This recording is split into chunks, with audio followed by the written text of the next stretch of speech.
జై శ్రీరామ్, అందరికీ నమస్కారం. Welcome to news second. నేను మీ కస్తూరి శ్రీధర్. పాకిస్తాన్ గురించి మనకందరికి తెలిసిన విషయమే. మనకు ప్రధానమైనటువంటి శత్రు దేశం.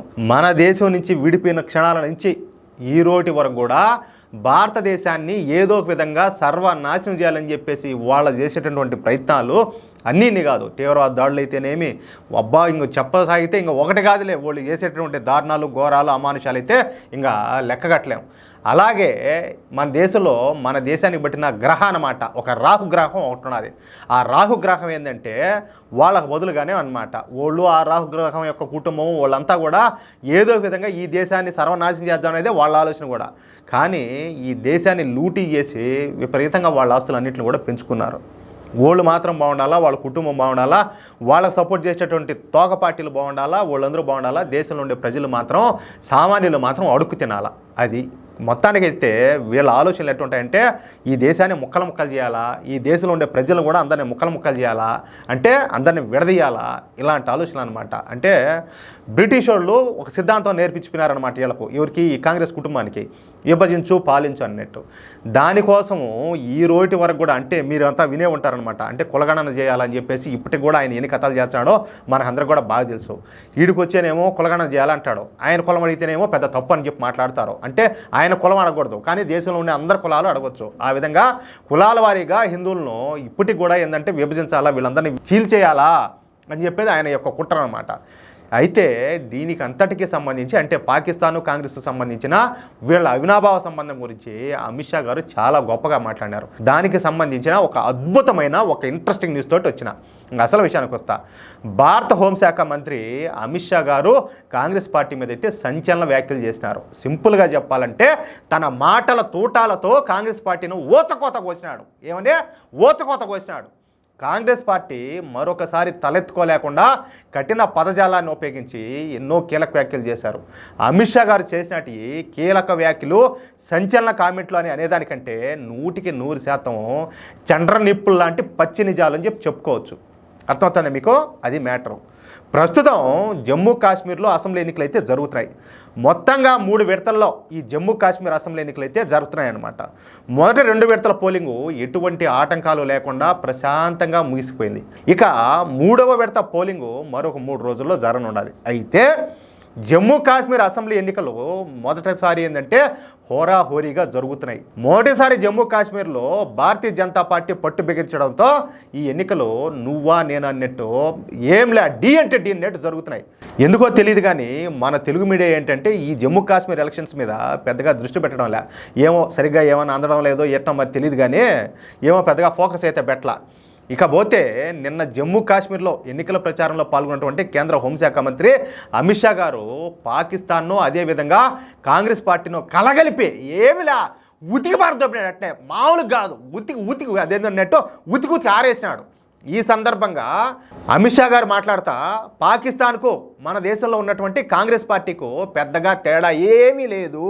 ఎందుకంటే పాకిస్తాన్ ఏదైతే కోరుకుంటాందో ఇక్కడ కాంగ్రెస్ పార్టీ కూడా అదే కోరుకుంటుంది. పాకిస్తాను ఆర్టికల్ 370 పునరుద్ధరించాలని చెప్పేసి కోరుకుంటా ఉంటే ఇక్కడ ఉన్నటువంటి కాంగ్రెస్ పార్టీ కూడా ఇదే ఆర్టికల్ 70 పునరుద్ధరించాలని చెప్పేసి కోరుకుంటుంది. అర్థమవుతుందా మీకు?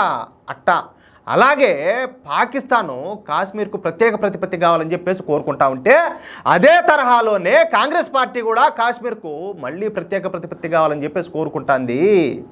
కాశ్మీర్లో పాకిస్తానీల ఆధిపత్యం ఉండాలని చెప్పేసి పాకిస్తాన్ కోరుకుంటా ఉంటే ఇక్కడ ఉన్నటువంటి కాంగ్రెస్ పార్టీ కూడా కాశ్మీర్లో భారతీయుల నివాసం ఉండకుండా, అర్థమవుతుంది కదా, కాశ్మీర్లో భారతీయుల నివాసం ఉండకుండా ఎక్కడి నుంచో వచ్చినటువంటి పాకిస్తానీలు నివసించాలని చెప్పేసి కాంగ్రెస్ పార్టీ కోరుకుంటాంది అని చెప్పి మాట్లాడినాడు. ఆయన మాట్లాడిన మాటల్లో ఒక్కటన్నా లోపం ఉన్నదా, ఒక్కటన్నా తప్పు ఉన్నదా ఆలోచించండి. ఇప్పుడు మనకందరికి కూడా తెలుసు, అంటే ఆర్టికల్ 370 ఉన్నప్పుడు ఏ భారతీయుడు కూడా పోయి జమ్మూ కాశ్మీర్లో కనీసం 1 ఇంచు 1 అంగుళం భూమి కొనేదానికి లేదు, అవకాశం లేదు.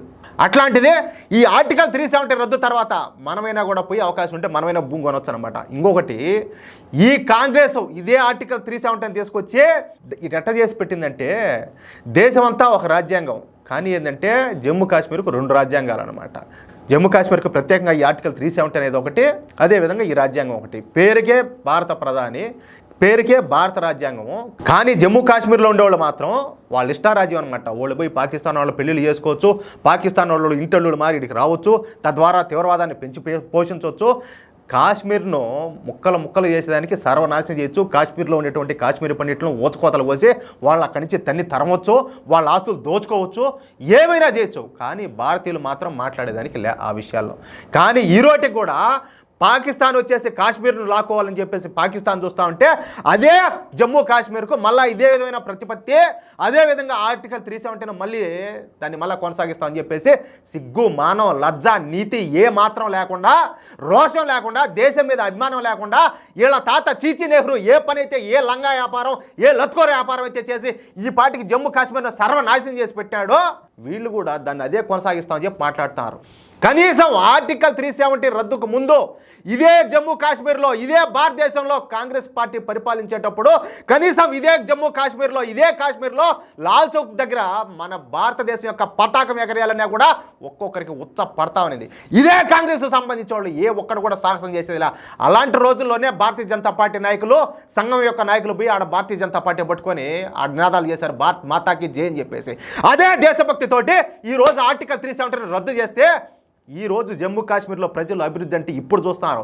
ఏడనేర్రా మీరు ఆ రోజు అంతాను మీ కాంగ్రెస్ పార్టీ వాళ్ళే మాట్లాడతారు. ఒకప్పుడు ఇలా ఉంది పరిస్థితి, ఒకప్పుడు ఇలా ఉన్నదని చెప్పేసి. స్విట్జర్లాండ్ గురించి మీకు అందరూ తెలుసు కదా, చాలా అందమైన దేశం. అదేవిధంగా జమ్మూ కాశ్మీర్ ఎంత అందమైన రాష్ట్రం అంటే స్విట్జర్లాండ్ లాంటి దేశాలు అక్కడ 100 తయారవుతాయి. అంత అందమైన రాష్ట్రాన్ని తీవ్రవాదులకు వాళ్ళకి దాన్ని నిలయం చేశారు. కనీసం ఎవడన్నా అభివృద్ధిలా, ఏమిలా, ఏదిలా, ఎంతసేపటికి తీవ్రవాదం మతపిచ్చి అలాగే భారతదేశం మీద వ్యతిరేకత ఆ స్థాయికి తీసుకొచ్చారు అలాంటి రాష్ట్రాన్ని. ఈరోజు మనకందరికి కూడా తెలుసు, లిథియం గనులే బయటపడినాయి అక్కడ. అంటే లక్షల కోట్ల సంపద ఉండాలి, అదంతా కూడా మన భారతదేశాందే. కానీ వీళ్ళంతా కలిసి ఈరోజు ఎన్ని కథలు చేస్తారో మనంతా చూస్తున్నాం.